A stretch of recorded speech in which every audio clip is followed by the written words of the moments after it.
How's it going, everyone? It is I, Anime Outlet, and this is part 3 of What If Deku Had a Perfect Copy Quirk. And now, let's begin. Izuku would smile brightly as the crowd would cheer in excitement. Izuku had just gotten first in the UA Sports Festival.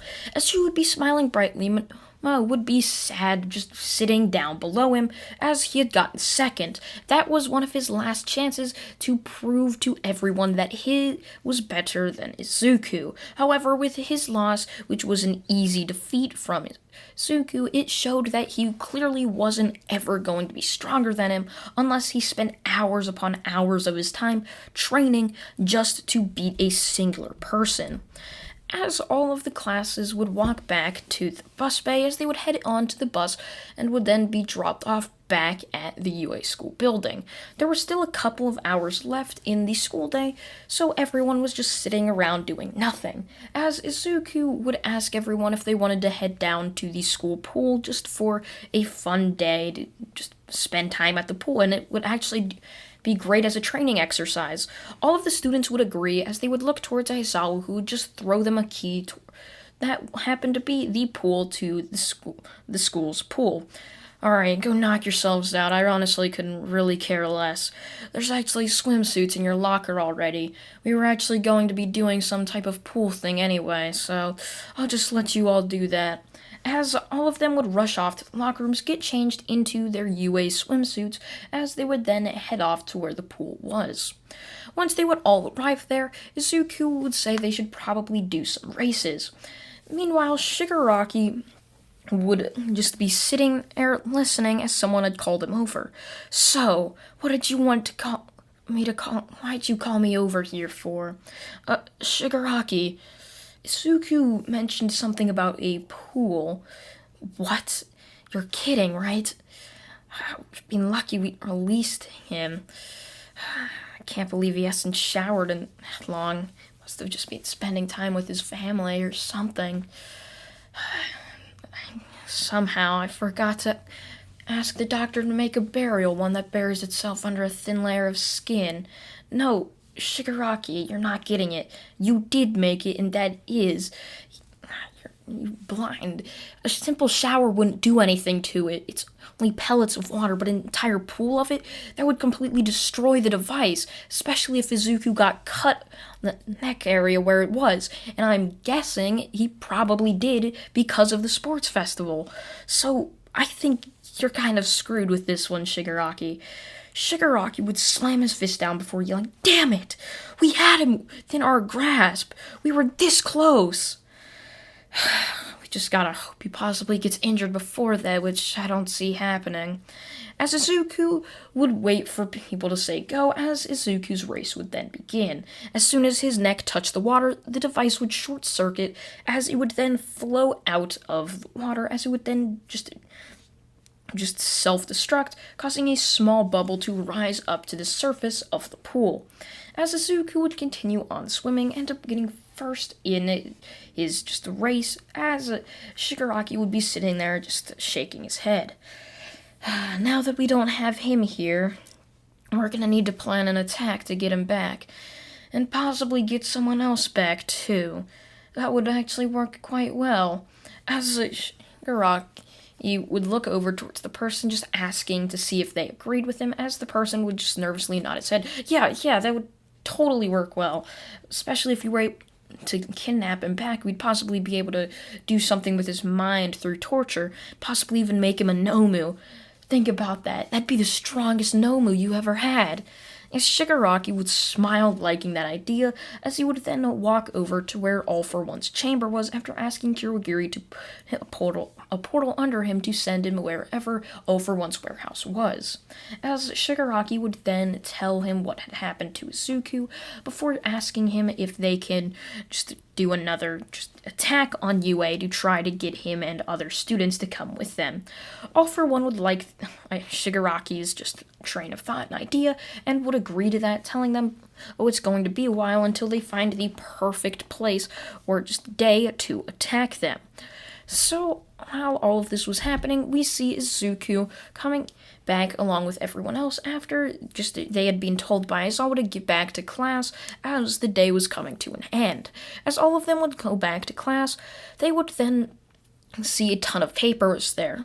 Alright, you all just have the rest of the day to submit your forms by tomorrow to choose whoever you decide to internship with. So, good luck with that. As Izuku would be doing that, you would then look down to go to Nezu's office, as you would end up being like, what? As you would travel to Nezu's office after reading that at the bottom of one of his papers. So I read on one of my papers that said to go to your office? Oh, yes, right, Izuku. Well, each year, ever since we've started the sports festival, every person that has gotten first place has the choice to go out with a Quirk license to use their Quirk as a temporary hero. You have that choice if you do want to do it, although it's quite risky, and you could possibly be killed if you do. Izuku would say, deal, I really want to try to get some experience on my own in the hero work and business, I guess. As Nezu would nod his head excitedly before handing him a hero license. Yeah, I thought you'd say so. So I already made you a license. Handing it to Izuku would smile down on it. This is his first chance to show the world what Izuku could be. However, you are going to need to write your hero name down. We haven't actually decided to make hero names for the class yet, or have the class make hero names. So before I do finalize this and print your hero thing down, or your extra one, that actually has your hero name on it, I'm gonna need to know your hero name. Izuku would sit back in his chair before putting his hand to his forehead. That's a tough choice.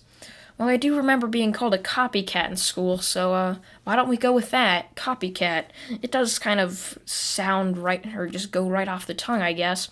As Nezu would then smile, writing it down or typing it down onto his computer before he would click the print button, as another Quirk or hero license would be printed out. Here you go, Izuku. As Izuku would look down on it, he would then look at the license. Quirk, perfect copy. Hero name, copycat. Civilian name, Izuku. Of course, it didn't list his last name just because anyone could use his full name to find out where he lived. So Izuku, smiling down at this, would then be told by Nezu, alright, you have the rest of 2 weeks to go and do all the hero work you want, as that's as much time off we give them for their internships to just be learning with everyone. Just their internship people, I guess, as Izuku would run off down to grab his hero costume as he would put it on before jumping from building top to building top, looking for any crime to stop, as Izuku would just running around stopping robberies and all of this, as people would end up just seeing a flying Izuku running around destroying tons of villains. It was just cruel. Izuku would go around easily stopping them with ease. All of them just were expected to get away. There were no heroes or police in sight. And then out of nowhere came Izuku coming in and just cutting their dreams in half. All of that hope just instantly disappearing after seeing Izuku come in and flatten them to the ground with a singular punch. As Izuku would go around and would actually become a local celebrity in the small city that Izuku had decided to go to first.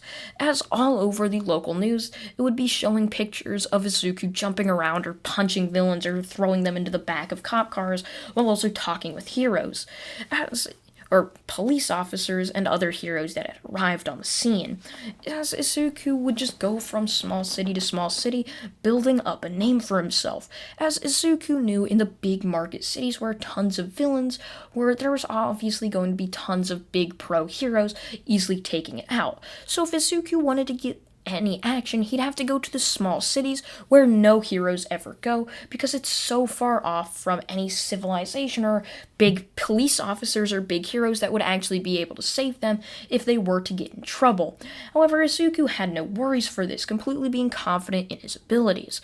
So Izuku would just go around to these small cities that no one would go to and would help them, and this would build up a name for Izuku as the people's hero. He wasn't in it about the money money or the fame. He just wanted to save people, and that's what people just loved about Izuku. If you ended up just calling the number that he would hand out to people, which was a cell phone Nezu had given to him, as Izuku would listen to them before going off to their area. Every single time Izuku would go off, handing out the cell phone or telling it to people he saved, asking them to spread the word, as he told them in 2 weeks' time he's actually not going to be able to use it anymore, so he might as well save as many villains as possible. As many of them were confused as why Izuku would always say in 2 weeks' time he'd disappear, as that would end up happening. After 2 weeks, Izuku and the hero Copycat would completely disappear. Everyone predicted if he was dead or not, as even people would rank him in the top 50 heroes, as he would be just saving and defeating so many villains. He would build up points through the ranking system and would end up being in the top 50 by the time the 2 weeks were up. However, midway through his 2 weeks, Izuku would encounter one of his biggest problems yet, and one of the villains that would actually project himself up from being a 220th ranked hero all the way up to being ranked 46th among all heroes. So Izuku would end up just being walking around one day, as he actually had found himself in a big league city. However, it was completely silent. He was on one of the darker sides that really just had no life to it. All the windows and doors were boarded up. Everything just looked abandoned. As Izuku would be walking around looking for any signs of life, as every time he would turn the corner he would be on edge, not knowing if anything would be waiting for him then. As Izuku had built up a name, there were also people already trying to target Izuku, trying to take him down, which comes with fame as it is. As Izuku would be walking around, he would end up hearing just pain, as Izuku couldn't describe it. All he heard were people just yelling out in pain and agony. As Izuku would end up turning the corner, he would end up seeing a pile of people in hero costumes just sitting there all just grueling in agony. As Izuku would look on at the just heinous sight, he couldn't understand who would do something so vile. As Izuku would end up looking beyond that pile, he would see Stain the hero killer, with his red eyes glaring directly at Izuku, sending shivers down his spine. Izuku had never felt such an intense form of bloodlust, and just a form of someone wanting to kill him so bad. As Izuku would look on, the hero killer would throw a dagger right at Izuku, as Izuku would barely catch it, as the dagger would be right in between his eyes, barely, just centimeters away from just making contact with Izuku's skin. If it isn't Copycat, if I could remember, you're the... what? Who cares? I've seen you've built up quite the name for yourself as a people's hero. Oh, I'm sure you are. I'm sure you're not in it for the money and fame, after all. Oh, please. All these news stations are just lying about you. You save a couple people here and there, and now all of a sudden you're the people's hero, a shining beam of hope just like All Might. Don't give me that crap. I know who you truly are, hero. I know damn well you're only in it for all the money and fame that you'll end up receiving once you built up an even bigger name for yourself. I could honestly care less, as you're just gonna end up dead just like the rest of these heroes once I'm done with you. As Stain would then launch off directly towards Izuku. As Izuku, right before you were to move at all, you would end up seeing the striking blue hair of one of his classmates.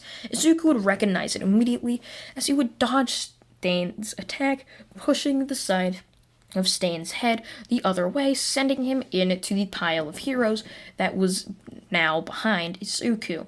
As Izuku would rush up to Ida, he would ask him if Ida was alright, as Ida would just say, damn it, damn, Stain, as Izuku just could see that Ida just had completely lost it, having been in so much pain, as Izuku would see Ida's metal in his armor had been just pierced. It had been taken off and thrown to the side, as Ida's body had been pierced by blades several times. As Izuku would duck his head, as a dagger would go flying over it. Oh, I guess you're quite the skillful fighter. No wonder you're rising through the ranks so fast. It's a shame I'll have to take you down so easily. As Stain would launch off towards him, gripping his sword in hand, slashing up and down as Izuku would just continue on dodging it. As Izuku would be seeing this, he would end up kicking Stain back. As Stain would let go of his sword, Izuku grabbing it would then charge Stain with the exact same motions. Oh, so I see why now your name is Copycat. Because you can copy people. Oh, that's funny. Too bad you're not going to be able to beat me just mimicking my movements. As Stain would jump off, staggering his movements just in insane ways, as Izuku would do the exact same, following right behind Stain, right on his tail.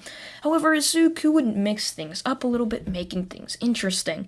As soon as Stain were to land, he would grab the side of the building before launching off to another side. However, as Izuku would go, he would slowly just destroy the buildings around him. Izuku could care less. They were an abandoned part of the city, and he knew damn well no one was ever going to go out there and pick up any mess. So Izuku would decide to have a little fun and would decide to break a couple things. Breaking the walls, as Stain would end up seeing the sheer power in Izuku's kicks, launching at him as Izuku would copy Stain's movements, but in the strength he would end up timesing it up a level just so he could end up gaining on Stain. As Izuku would be right behind Stain, he would grab Stain's foot before yanking it back. As Stain would end up flying back towards Izuku, he would end up grabbing the knife on his just side before pointing it right at Izuku's face. Putting his other hand on top of the knife, he would end up pushing it down as Izuku would be forced to do a spiral motion, dodging Stain's attack, as Izuku would then grab Stain's arm, pulling it down before twisting it up, as Stain would end up falling right down into his own knife, stabbing him right into his chest. As Stain would fall on it, it would go even deeper into him, completely piercing him right through. Luckily, it dodged all of his internal organs, which, lucky for Stain, meant he wasn't going to end up dying. However, he could still end up dying from blood loss, as Stain would be choking out, as he would end up looking towards Izuku, who was now standing above him. As Stain would end up blinking in and out of consciousness, he would end up blinking once before he would end up waking up as the police would end up being called. He was sitting on a stretcher with bandages all around his stomach with the knife removed, as Izuku would be sitting in the ambulance just watching to make sure Stain wasn't going to do anything stupid. What the hell? Where am I? As he would try to get up, Izuku would hold him down, telling Stain that he has to stay calm, as he would look on towards the hero that had stopped him before yelling, "You! What? Why are you helping me? I'm just a villain." As Izuku would just laugh. "Oh, sure, you're just a villain, but that doesn't mean you're not a person after all.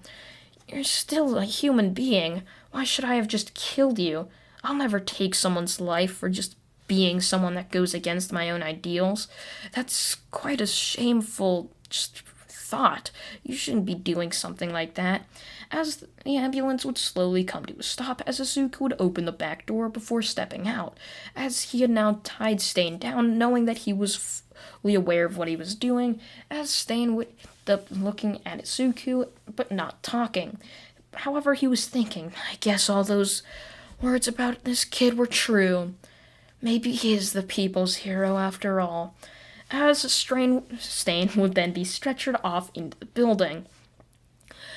As a week would pass, the 2 weeks would end up being over, as Izuku, now the 46th ranked hero, would end up walking away. Back to UA, of course, handing in his hero license. My, Izuku, I've watched all the news clips about you. You've built up quite the name for yourself, haven't you? I'd say congratulations, after all, I expected no less from you. As Izuku would just smile on towards Nezu. Izuku would smile on towards Nezu before thanking him for giving him the option and ability to go out and fight crime himself. As a week would end up passing, as not even the week later, Izuku would start to hear just news, things just looking on towards the news. And sure enough, all over the news was The copycat hero has strangely disappeared. After a short 2 weeks of copycat the hero stopping hundreds of villains, he's disappeared, much like he had said to many of the people he had saved that he would disappear in 2 weeks and that they shouldn't search for him. Many of the people would end up being confused by this, as they hadn't heard Izuku say this. However, some of the first few people Izuku saved, he would tell them that he's going to disappear in 2 weeks, and once his name is out there, they shouldn't try to look for him. As the news would be covering all of this, saying that the 46th ranked hero now disappearing, not doing any hero work. Many people would just laugh at this. Oh, please, he's only been 2 weeks into the hero business. It can be quite stressful. How do we know he just didn't take a break after all? After all, he did build up quite the name for himself in such a short amount of time. Maybe it got so stressful for him and he decided to take a little break.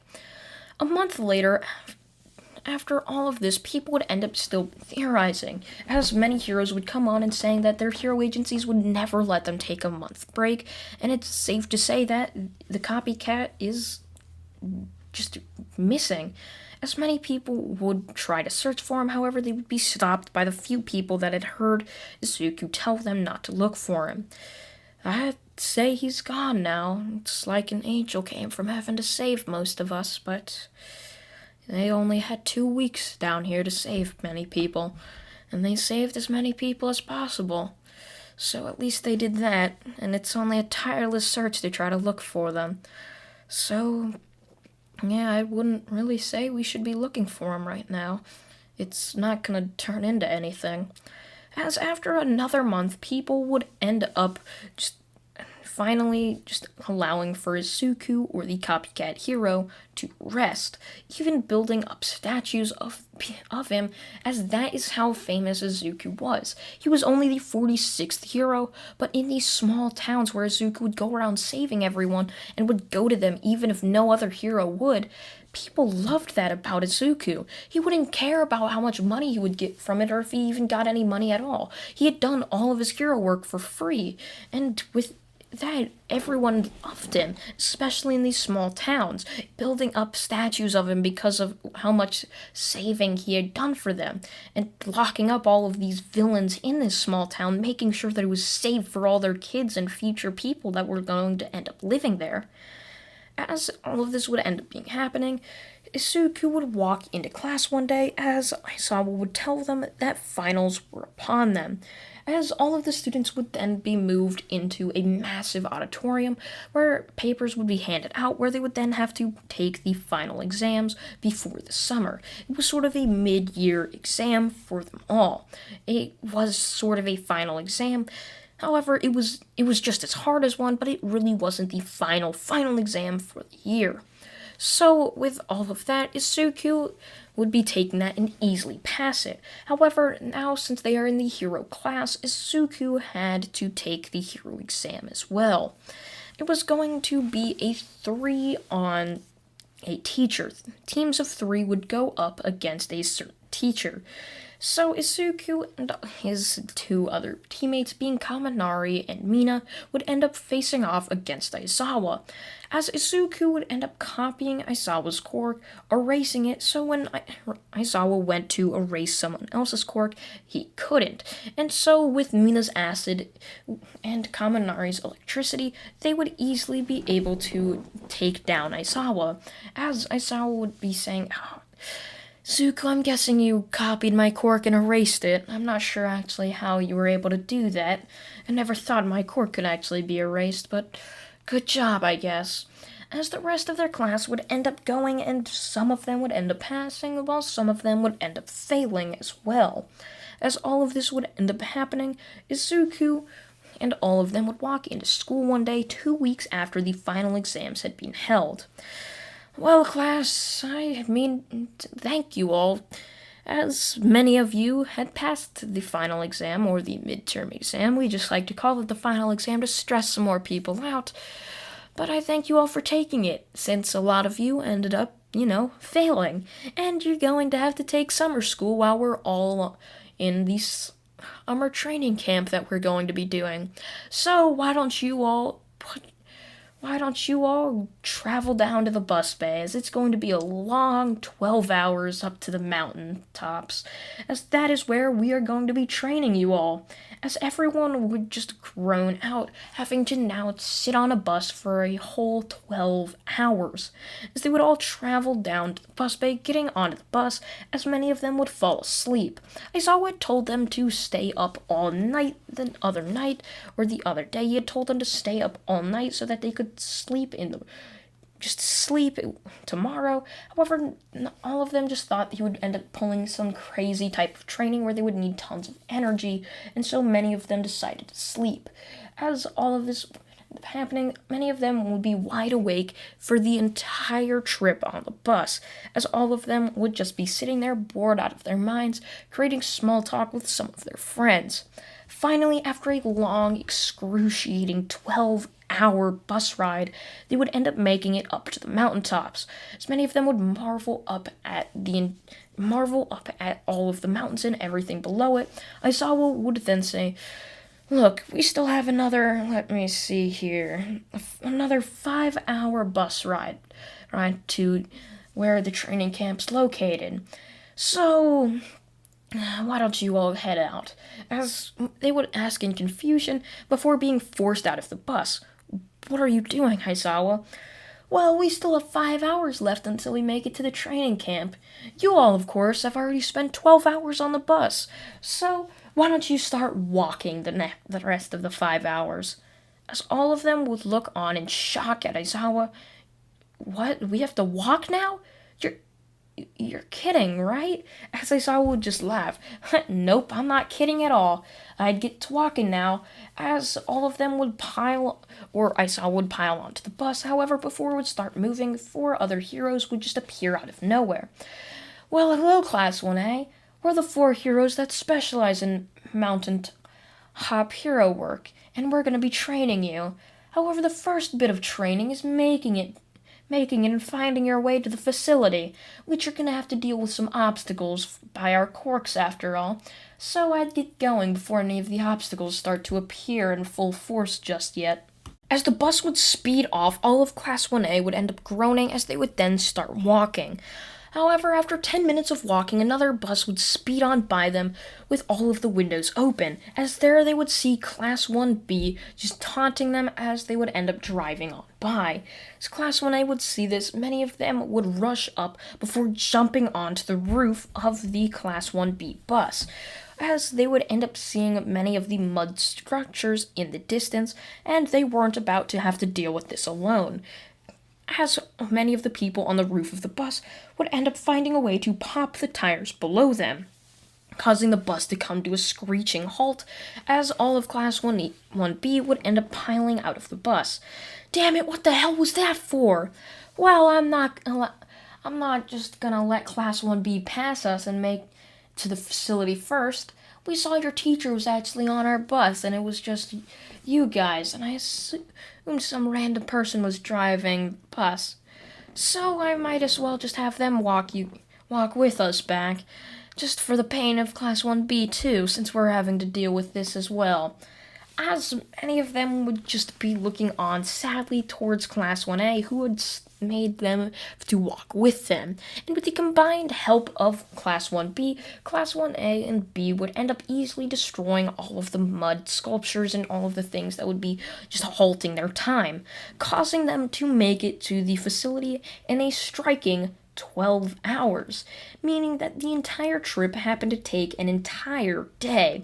And when they got back, the sun would end up being rising, as they would end up making it there, as breakfast would be waiting for them. "I thought you guys would be back sooner. We had a very lovely breakfast yesterday, or a very lovely lunch, and a very lovely dinner yesterday. It was quite good. I'm sorry you guys had to miss it. So we happened to make you guys all a singular pancake," as many of them would just run up to their food and plate, or just a random one, and start eating, as they had gone without food for quite a while. Some of them mostly just Izuku, would end up hunting some of the animals around, going off from the group, as he would end up running around, just end up capturing deer and cooking it with one of his fire quirks, as he would offer it to some of his classmates. However, many of them would decline. However, him and his two other friends, being Uraraka and Bakugo, would know it'd be foolish of them to decline such an offer, grabbing some of the deer meat from Izuku before just digging into it, as they hadn't had food in quite some time. So with all of that happening, they would finally make it to the training camp, where their months of hell would begin. 2 months and around 3 weeks of hell. All throughout summer, they wouldn't be able to see any other people besides just their class and Class 1B and the teachers, as all they were doing was constant training, whether they went on a 3-mile run in the morning up some of the mountains surrounding them, going down the mountains, then running back up it 10 times every day, or just using their quirks in general over and over again.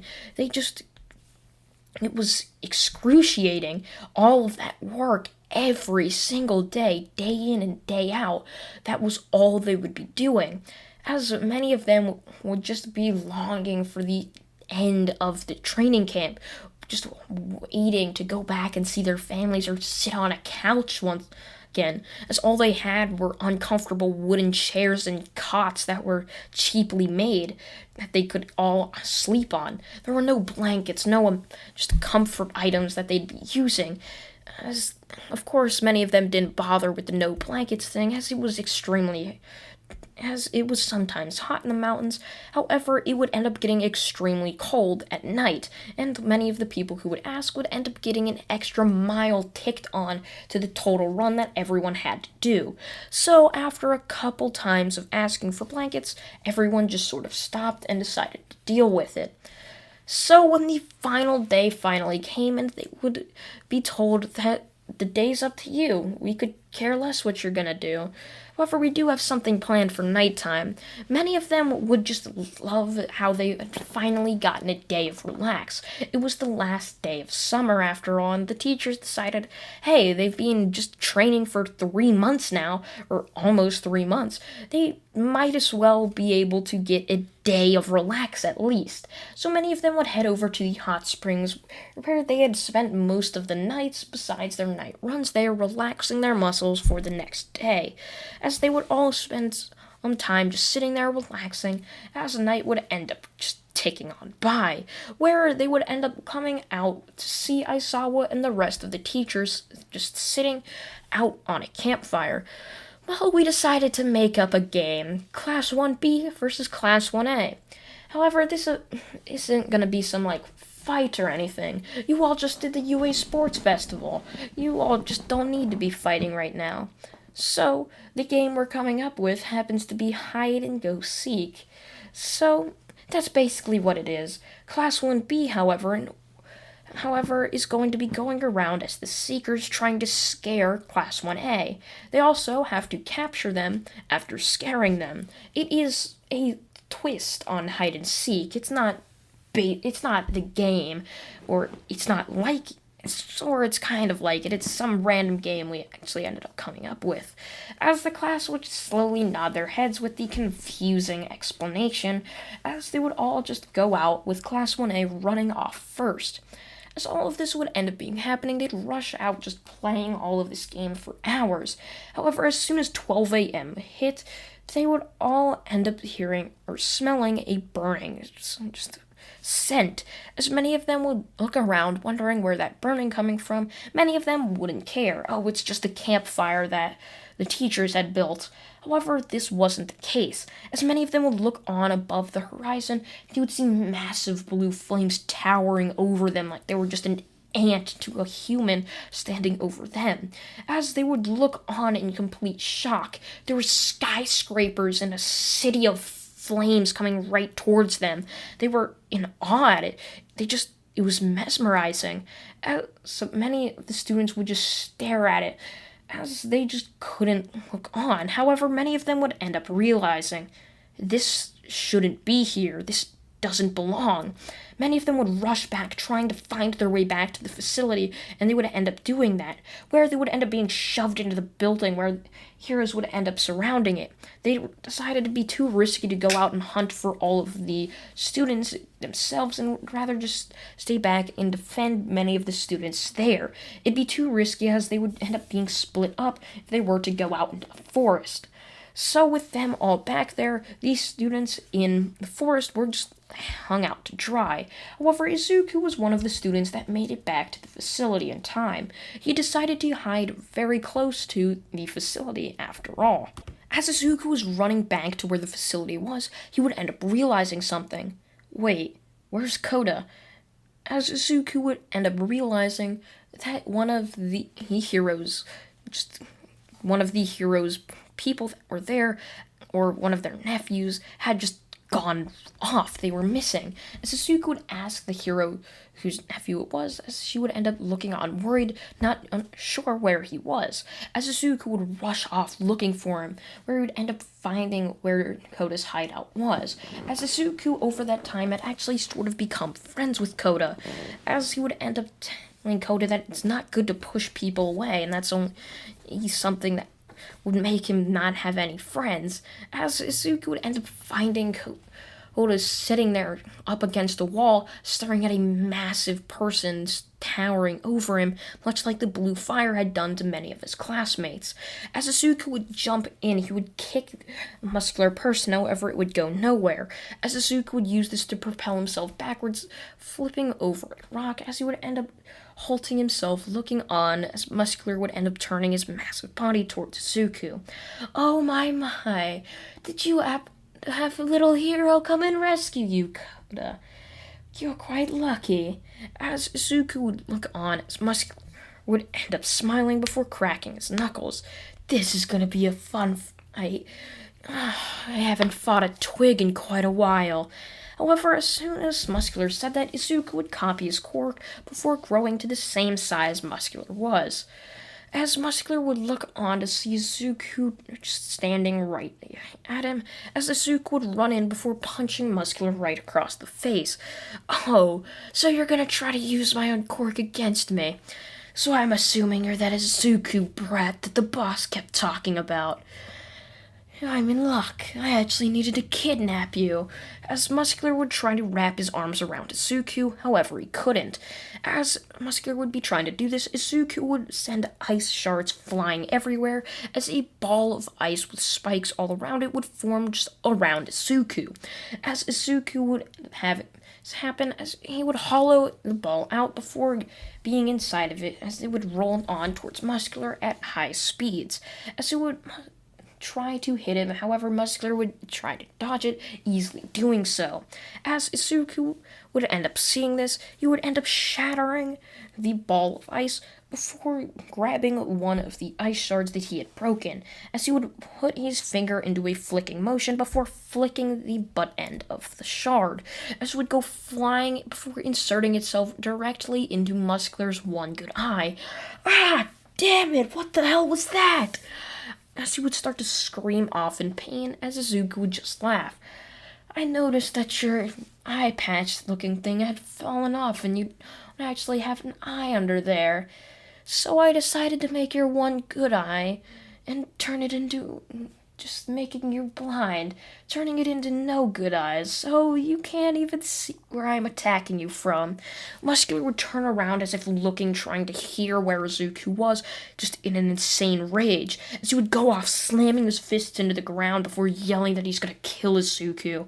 And his family at that too. Rushing around, he would end up slamming into just rocks and just boulders, not knowing where he was going, as Izuku would use this to his advantage before appearing right behind Muscular and just pushing off of him, as Muscular would end up falling down, not able to keep his balance, as he would end up realizing that he was falling off the cliff edge and he shouldn't have done that, as his arm would reach out as if trying to grab onto something, but it couldn't, as he would then fall before a massive slam would end up being heard, as birds would end up flying from that, as Izuku would just look on towards the body below him before turning around to see Koda was hiding behind a rock. Izuku would offer his hand out to Koda before telling him, "Come on, it's time to go." As Koda would end up grabbing onto Izuku's hand, as he would then walk back to the facility with Koda. After Izuku made it back to the facility, he would end up running around saving all of his friends, making sure that none of them were hurt. As he would doing this, he would end up being thanked many times by his friends as he would build up a group of them where they would end up running around saving as many people as possible. As all of this would end up happening, Izuku would end up finally finding the last two people. These would end up being Todoroki and Bakugo. Both of them were fighting someone with a tooth-like quirk named Moonfish. As Izuku would end up asking if Bakugo wanted any help, of course Bakugo would say, I think I got it. Sure, your help isn't really needed, but it's always welcome. As Izuku would just smile at Bakugo's antics, where with their combined help they would easily be able to take down Moonfish. However, a massive smoke bomb would end up happening, as Izuku would look around wondering where it came from, as it would end up clearing, as all of a sudden his neck would end up being grabbed before being pulled into a portal. Gosh darn it, not again, Izuku would think. Izuku! Uraraka would yell, slamming her fists onto the ground as water would end up flowing right out of her eyes. Not again. She couldn't deal with Izuku gone the first time. How could she deal with it again? As Bakugo would yell, damn it, Izuku! You can't disappear again! As Bakugo would rush off, trying to reach for Izuku, however it was too late, as his whole body had already entered through the portal. As Bakugo would place his shoulder onto Uraraka, or place his hand onto Uraraka's shoulder. It's alright, Uraraka. I'll make sure we find him. As Uraraka would look up teary-eyed up to Bakugo before nodding her head, saying, right. As that is where part 3 of What If Deku Had a Perfect Copy Quirk comes to an end. Part 4 should be coming out tomorrow, and if you're watching this in the future, it should already be out. I thank you all for watching once again, and goodbye.